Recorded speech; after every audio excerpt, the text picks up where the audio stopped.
हरियाणा से जासूसी के आरोप में पकड़ी गई यूट्यूबर ज्योति मल्होत्रा सुरक्षा एजेंसियों की नज़र में तब आई जब वह पिछले साल 2024 में 2 महीने के भीतर पाकिस्तान और फिर चीन गई। उसके यूट्यूब चैनल ट्रैवल विद जो से इसकी पुष्टि होती है। वह 17 अप्रैल 2024 को 1 महीने के टूर पर पाकिस्तान गई थी। वहां 15 मई तक वह पाकिस्तान रही। इसके बाद वह भारत लौटी और करीब 25 दिन बाद ही 10 जून को चीन चली गई। वहां 9 जुलाई को वहां रही। इसके बाद वहीं से 10 जुलाई को नेपाल के काठमांडू पहुंच गई। इससे पहले 30 मार्च को वह नई दिल्ली स्थित पाकिस्तानी दूतावास में पाकिस्तान के नेशनल डे प्रोग्राम में भी गेस्ट बनकर गई थी, जिसमें ऑपरेशन सिंदूर के बाद अवांछित व्यक्ति घोषित किए पाकिस्तानी दूतावास के अधिकारी दानिश ने उसे रिसीव किया था। इससे पहले वह जब करतारपुर कॉरिडोर के जरिए पाकिस्तान गई तो वहां पाकिस्तान के पंजाब प्रांत की मुख्यमंत्री व पूर्व पीएम नवाज शरीफ की बेटी मरियम नवाज शरीफ से मिली और उनका इंटरव्यू तक किया। सुरक्षा एजेंसियों के ज्योति पर शक की 4 वजहें। 1. पाकिस्तान और चीन के बीच दोस्ताना संबंध हैं। ज्योति को एकदम से दोनों देशों का वीजा कैसे मिल गया। 2. ज्योति कोई नौकरी नहीं करती। हिसार में 55 गज का घर है। फिर उसकी विजिट के लिए खर्च किसने किया। 3. पाकिस्तानी दूतावास की पार्टी में वह गेस्ट कैसे बनी। दानिश के साथ उसका फ्रेंडली व्यवहार भी एजेंसियों को खटका। 4. ज्योति महज एक ट्रैवल यूट्यूबर है, इसके बावजूद वह पाकिस्तानी पंजाब की सीएम मरियम नवाज शरीफ के इतने करीब कैसे पहुंची। ज्योति मल्होत्रा से जुड़ी ये बातें भी सामने आईं।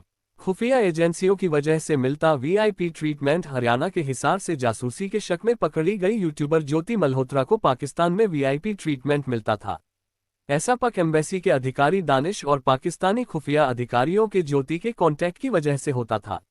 उसका जहां जाने का मन होता था वहां चली जाती थी। हिसार पुलिस की पूछताछ में उसने यह बातें कबूल की हैं। पाकिस्तानी पुलिस से सिक्योरिटी तक मिलती ज्योति को पाकिस्तान में घूमने फिरने के लिए पाकिस्तानी पुलिस की सिक्योरिटी भी मिलती थी। वहीं आमतौर पर किसी भारतीय के पाकिस्तान जाने पर पुलिस के स्तर पर उसकी निगरानी की जाती है। वह उन्हीं जगहों पर जा सकता है जिसका जिक्र वीजा में होता है। लेकिन ज्योति पाकिस्तान में हाई प्रोफाइल पार्टियों में भी शामिल होती थी, जहां उसकी मुलाकात पाकिस्तानी खुफिया एजेंसियों के बड़े अधिकारियों से हुई है। पाकिस्तानी एम्बेसी में दानिश ने पाकिस्तानी और चीनी अधिकारियों से मिलवाया। ज्योति पिछले साल 23 मार्च को पाकिस्तानी एम्बेसी गई थी, जहां उसने नेशनल डे पर रखी इफ्तार पार्टी में हिस्सा लिया। इसका वीडियो भी उसने अपने चैनल पर डाला था।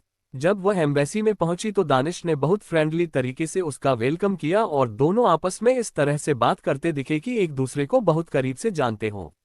दानिश ने उसे अपनी पत्नी से भी मिलवाया। इसके अलावा वहां मौजूद अधिकारियों से भी उसकी बात कराई। इस इफ्तार में ज्योति कुछ चीनी अधिकारियों से भी मिली। वह पूरे वीडियो में पाकिस्तानी एम्बेसी में किए इंतजामों की जमकर तारीफ करती रही।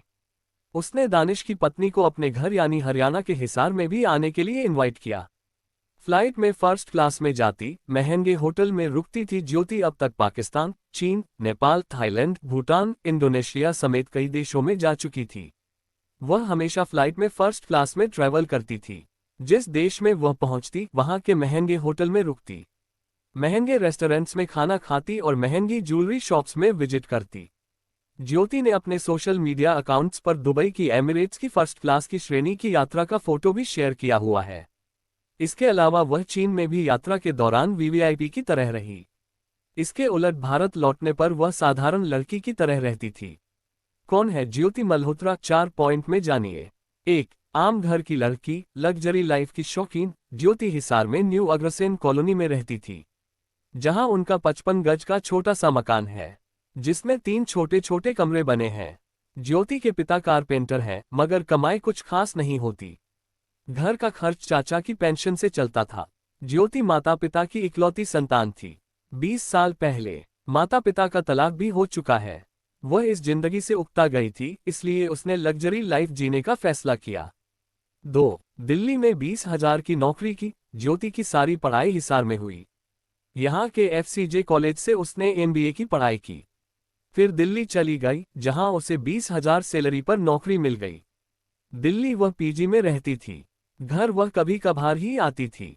2020 में जब कोरोना काल आया तो कंपनी ने उसे नौकरी से निकाल दिया। वह हिसार लौट आए। उस वक्त उसे यहाँ कोई नौकरी नहीं मिली। 3. बेरोजगार हुई तो वीडियो बनाने लगी। नौकरी छूटने के बाद ज्योति बेरोजगार हो गई। फिर उसने सोशल मीडिया पर देखा कि लोग ढेर सारे वीडियो बनाते हैं जिसके बदले उन्हें रुपए मिलते हैं। दिल्ली में रहकर वह खुद को स्टाइलिश बना चुकी थी, इसलिए उसने भी फेसबुक, इंस्टाग्राम और यूट्यूब पर चैनल बनाकर वीडियो बनाने शुरू कर दिए। धीरे धीरे उसे इनके जरिए कमाई भी होने लगी। 4. आस पड़ोस में ज्यादा बात नहीं करती थी। इस दौरान ज्योति अधिकतर समय बाहर ही रहती थी। ज्योति की घर की गली के नुक्कड़ पर ही किराना की दुकान है। वहां बैठे दंपति ने कहा कि ज्योति आस पड़ोस के लोगों से बहुत कम बोलती थी। वह कभी दुकान पर सामान लेने भी नहीं आती थी। ज्योति मल्होत्रा पाकिस्तानियों के संपर्क में कैसे आए? वीजा लेने पाकिस्तानी एम्बेसी में गई।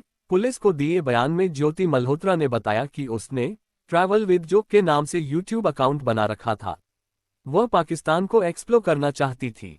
इसके लिए वीजा लेने वह नई दिल्ली स्थित पाकिस्तान एम्बेसी में गई।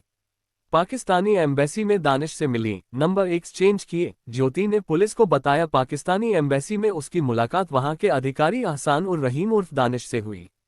पहली मुलाकात में दानिश काफी फ्रेंडली लगा। उसने वीजा के अपडेट के लिए दानिश का नंबर ले लिया। वहां से लौटकर वह दानिश से पहले वीजा के बहाने फोन पर बात करने लगी। पहली बार 10 दिन के वीजा पर गई। दानिश ने इंतजाम कराया। 2023 में उसे पाकिस्तान का 10 दिन का वीजा मिला। दानिश ने उसे पाकिस्तान में अली आहवान से मिलने को कहा। अली आहवान ने उसके घूमने फिरने और रुकने का इंतजाम किया। अली ने उसे पाकिस्तानी खुफिया एजेंसी के अधिकारियों से मिलवाया। पाकिस्तानी खुफिया एजेंसियों के अधिकारियों से मिली। अली ने उसकी मुलाकात शाकिर और राना शहबाज से कराई। ये दोनों पाकिस्तानी खुफिया एजेंसी के अधिकारी निकले। ज्योति ने शाकिर का मोबाइल नंबर ले लिया। उसके मोबाइल में किसी पाकिस्तानी का नंबर का शक न हो, इसलिए उसे जट रंधावा के नाम से फीड कर लिया। इसके बाद वह भारत लौट आए। भारत लौटकर खुफिया जानकारियां शेयर करने लगी। भारत लौटने के बाद उसने पाकिस्तानी खुफिया एजेंसियों के लिए काम करना शुरू कर दिया। वह व्हाट्सएप, स्नैपचैट, टेलीग्राम समेत दूसरे माध्यमों के जरिए उन्हें खुफिया जानकारियां भेजने लग गई। हालांकि उसने पाकिस्तान को क्या क्या जानकारियां दी, इसके बारे में खुलासा नहीं हुआ है। 3 दिन पूछताछ के बाद गिरफ्तार की गई ज्योति मल्होत्रा की एक्टिविटी को पुलिस और भारत की खुफिया एजेंसियां काफी समय से ट्रैक कर रही थी। जब पुख्ता सबूत मिले तो गुरुवार 15 मई सुबह 10 बजे पुलिस उसके घर आए।